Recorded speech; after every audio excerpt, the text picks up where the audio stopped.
Right now, let's get into a conversation, and it is all about the IAAF World Athletics Championships. Today, we've got to say that Kenyans will be in 3 finals: the steeplechase women, the 800 meters women, and the 5,000 meters men, and also the heats of the women's 400 meters. But before that, we had pictures earlier of athletes who were in action, and 2 stood out. There's Ibre Doba of Guinea-Bissau, who helped Jonathan Basby of Aruba to the finishing line. And Coach Stephen Mwaniki, starting with that, the eventual result is this, is that Jonathan Basby, the one who was, helped to the finishing line, he finished 17th, but was disqualified for receiving outside assistance. So where do we draw the line between sportsmanship and outside assistance in the sport? Yeah, that is an infringement of a rule. According to IAAF, you are not supposed to get any assistance. So though to the public eye what he did was good, but that assistance is not allowed. And if we were to talk about that, then what happens when athletes decide that they're going to go past the finishing line and they hold each other's hands? What would that be? That's also an assistance. That happened during our nationals. When our nationals, yes. Our 3 girls finishing the steeplechase.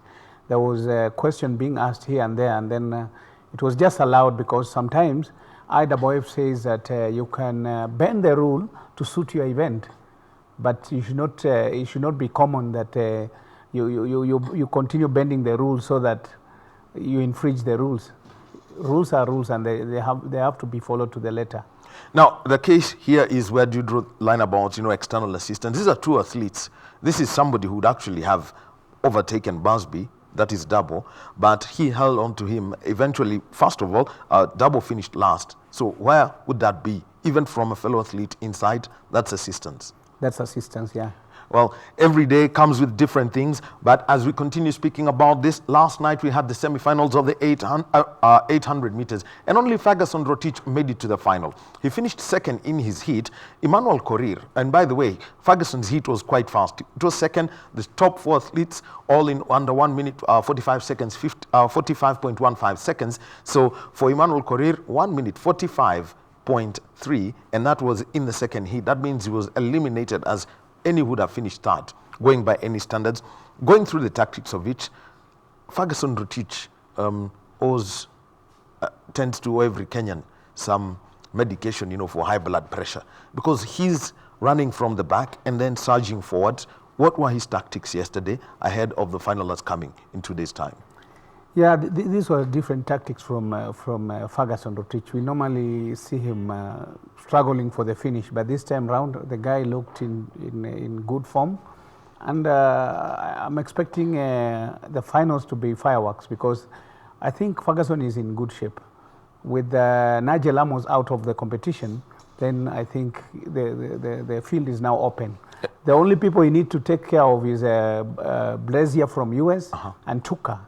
Tuka is another guy who can pull any surprise. But we hope that this time round, Ferguson must put his act together. I think what went down and didn't go so well for us is the case of Emmanuel Korir. Everyone knows his potential. He had an accident. He's come back where he was a passenger in a vehicle from injury, and he's been running. But it's been questioned, is he at the top of his game? Is it the Emmanuel Korir we saw last year running and setting crazy times in the 400 meters, running 44.21 in Nairobi, going on to do 143 in the 800 and 142? But this time round, his tactics just went wrong. Yeah, and Emmanuel Korir is not in his shape. I think the accident affected him, and we hope that next year will come back. Otherwise, you could see the way he was running. Even in the trials, he was struggling. The way he was running, it is not the Emmanuel Korir we know. But all in all, things can happen during the qualifying rounds, and the semi-finals. These are tough events whereby if you make a slight mistake, you are out of the competition. So it's unfortunate that we only have one person representing the country, but with the vast experience Ferguson has, the coaches must work around the clock and come up with a solid plan to win this event. So the coaches and the person who's handling the middle distances is David Ouma, and we'll be speaking about David Ouma's athletes, one of his athletes later. We'll speak about Helen Obiri, after the 10,000 meters and whether she can double. But let's speak about the baptism of fire that Kipngetich Ngeno has had. He's come through the under 20 ranks. He won the national trials, but we saw him front run and then eventually finished last in his heat. How would you, break down Kipng'etich Ng'eno? This was a bad day in office. So sometimes things happen. That is why I've said the athlete can prepare himself mentally, physically, and everything, but something goes wrong. So it was unfortunate for him, and this is sports. Things do happen, and you expect anything. Yeah. All right. Now, let's also speak about another athlete who's been of great service to the country. For the last 20 years, she's dominated race walking. Grace Wanjiru Njoy, finishing 26th in the 20-kilometer race walk, 1 hour, 39 minutes, 58 seconds in a race that was won by the Chinese. They swept the podium. Hong Liu winning in 1 hour, 32:53. Shen Jie Qiang, 1 hour, 33:10. And Liu Jingyang, 1 hour, 33:17. It's about 7 minutes in between Hong Liu and Grace Njoy. We know that there isn't much competition in race walking in Africa, but how would you, look at her status at the moment? Does she keep going? It is hard to tell an athlete to hang the boots. It is very hard, even for a coach. But Wanjiru, she has done a lot for this country, winning African Championship 8 times. That's great. He has even won a bronze medal for us in Commonwealth Games. He has done a lot. And yesterday, it was not his day. And probably, it's time to quit. But it's very hard to pronounce that because athletes, they are self-driven. Those athletes who are champions, they are self-driven. So it's not easy to advise them and tell them now this is the time to hang the boot.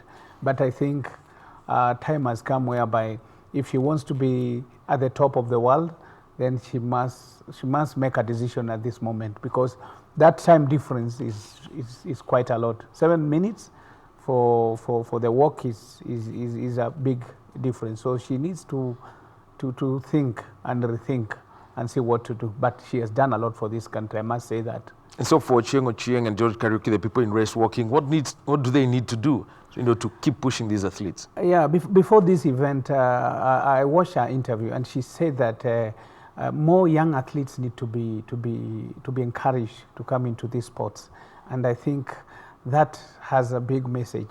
She was now telling that I've done it, and we need more women athletes to come on board and assist, because we only have Emily Nghi, the winner of the African Games, Games in Morocco, though she did not get the qualification. But this time round, we need to see what will happen. But I think it is time now. All right, then let's move on to the women's 100 meters. This turned out to be one fire event. Forget the pyrotechnics and, the way the athletes were introduced. And, coach, we are we do things the old way. 100 meters athletes go to the start line. But look at, what about the razzmatazz that we saw from the 100 meters final? What does it bring to you as a person who's been in athletics for this long? Oh, this was a big show. This is the event. This is the top of it for the IAAF. But it was unfortunate that the crowd was not there. But we had the top girls in the 100 meters. And to have 4 of them running under 11 seconds, that was great. And having Anne Frazier running after coming from Shelley Ann Fraser Prize, yes, coming in after 2 years out. After 2 years out, and at the age of 32, 33, she was marvelous. Doing 10.71 is out of this world. So I think it was a great race. She shocked us in the hits with the 10.8. Yeah. Is that a sign? It was a big sign, because if you look at Talu was able to run 10.8, 10.8 yes, for the heats and the semi-finals. Yes. You look at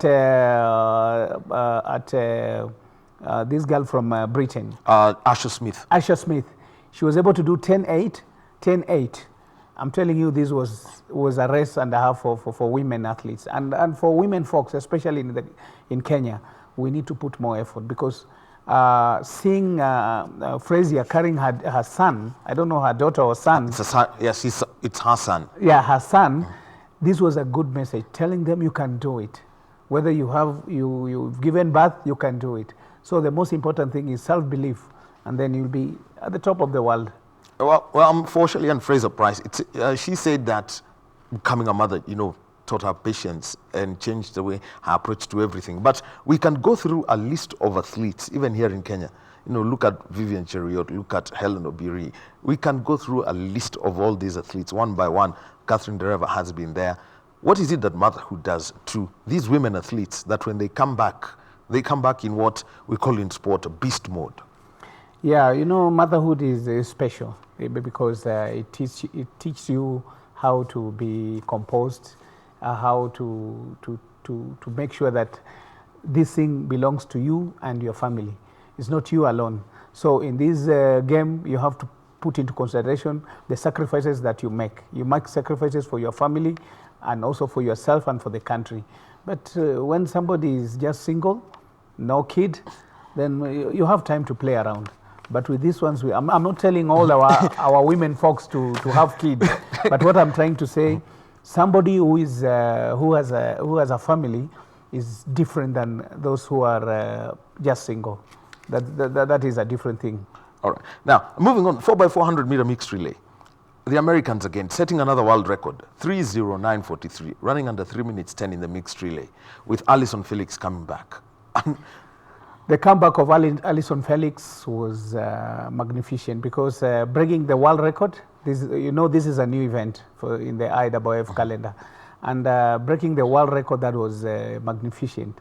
And we still believe that there is a lot in store. And this event was brought into the calendar by IAAF for at least sports is entertaining. Yes. It's to entertain the crowd. It's actually entertainment. Yeah, and we saw it. Having a combination of men and women running together, that was marvelous. So this event is going to be we'll see a lot of this. And especially, I sympathize with the Polish. The mixture was very bad. Starting with the male and then finishing with the women, that was... The coach, I don't know what the coach decided, but... Well, I'll tell you why Stephen Mwaniki is saying that, because he was the coach of the Kenyan team that took bronze at the World Relays in Yokohama, Japan. Kenya were at the championships. They actually qualified for Doha by being in the final of the 4x400 meter mixed relay. And it brings out a question, because this excitement that's coming up with the events, and there's also another crazy one known as the 2x2x4, where you've got one man and one woman each doing 400 meters, running the 400 meter twice. Kenya was there. We did not make it into the final 8. That means we've missed out on a place in the Tokyo Olympics. This is where you are. What needs to be done to consistently keep Kenya at the top when it comes to this relay and the tactics applied? Yeah, we are back to the drawing boards. We need to fight the other slots, because already those who are in the finals, those who are in top 8, have got the ticket to Tokyo. We need to work and get the other 8 slots, because in the Olympics there will be 16 teams. Yes. And we need to get the other 8 slots. So what we need is early preparation. We need to expose our athletes. We need to give them time, and especially we need to concentrate on that, because coming from Osaka, from Yokohama, getting a bronze medal, it means we still have talent and we can still make it to Tokyo. All right, now moving on today, and there will be 3 finals involving Kenyan athletes. There is the men's 5,000 meters final, where there are 2 athletes who are there, and also we've got the 3,000 meters steeplechase for women. Is this going to be a clean sweep for Kenya? And Eunice Sum is a lone entrant in the women's 800 meters. But before that, Helen Siombwe and Mary Mora in the women's 400 meters. Let's talk about that first. What's the form of each of these athletes? Can they make it to the semi-finals of this event? Yeah, I saw Mary Mora running in the 4x4 mixed, and her time was brilliant, and I think she can go up to the semis, because the finals also is something that we, with people like Nasser in there, you really don't. Yeah, it's going to be big, but she's in her form. She has hit her form at the right time, and I think with Mora she will go places. Also with Siombua, she's coming from an injury, and I don't think she has hit her form. But it's a game of wait and see. Let's see how things will work out. Well, otherwise, these 2 great women have gone into the Kenyan psyche, showing that Kenyans can also do it, because they are the first Kenyan women after a long spell of time managing running 400 meters in 50s, in under 52. That was brilliant, and this was in this season. So we think that they will be able to to get into the semis. That is the far we can go. But with sports, anything can happen. Well, you never know. Let's see what happens at 6:20 p.m. when the heats are run. Then at 9:20 p.m., it's the men's final. Jacob Krop and Nicholas Kimeli, the two athletes who were picked by Athletics Kenya. Nicholas Kimeli actually was third, but he's the only athlete who's been consistent in the Diamond League season. The other two, Simiu and Michael Kibet, had to be excluded because of not meeting the AIU criteria set for Kenya of 3 out of competition tests. So those are criteria. It's not that Athletics Kenya decided not to name them or anything. Plus, an athlete can't force an out of competition test on himself. First of all, for these two who are in the final, Kimeli and Krop, running against Lemon Barega, Kenyan-born American Paul Chelimo, Telahun Haile Bekele, Mukhtar Idris, and then the Ingebrigtsen brothers, Henrik, Jakob, and Philip. The field in the 5,000 meters, how would they compete? Yeah, in these 5,000 meters, we need to plan, and we need to sit down and come up with a plan.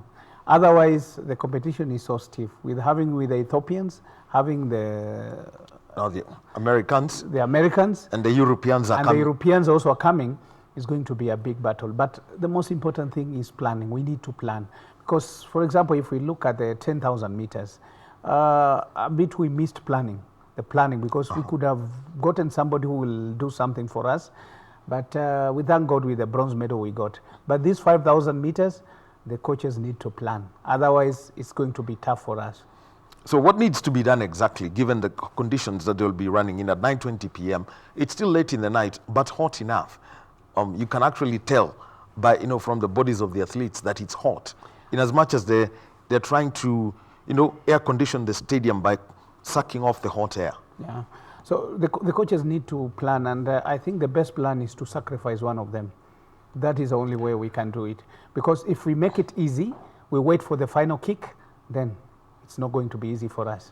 So are you suggesting we use the system that the Ethiopians used to use about 10 years ago when Kenenisa Bekele was still on the track? Yeah. Bekele won all the gold, you see, Sihine all the silvers, and Gabriel Exaber was forever fourth.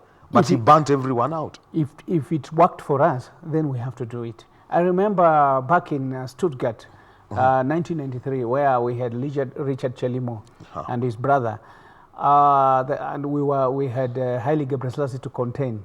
So what we did, we had to have one of us running in front, and then Richard Chelimo hung behind, and Haile Gebrselassie was taking care of Richard Chelimo, not to realize that the event was over, and we got a gold medal in Stuttgart, Germany.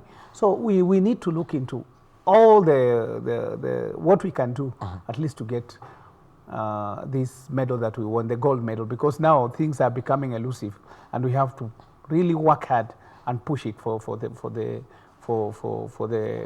gold medal. All right. The 3,000 meter steeplechase women's final, Beatrice Chepkoech, the world record holder and world leader, the only woman to have done under 9 minutes. Hyvin Kiang, former world champion. Selfin Chespol, under 20 champion of the world. All look like medal prospects. Then we've got Winfred Mutilayavi, Kenyan born, went to Bahrain, changed her citizenship. That's one of those that we are looking at. So tell us about that and the women's 800 meters final quickly before we move over to Mombasa. Yeah, the steeplechase, I think if we plan well and we run the Kenyan style, front running, we'll get it right, and possibly we can get gold, silver, and bronze. Oh, yeah. All right.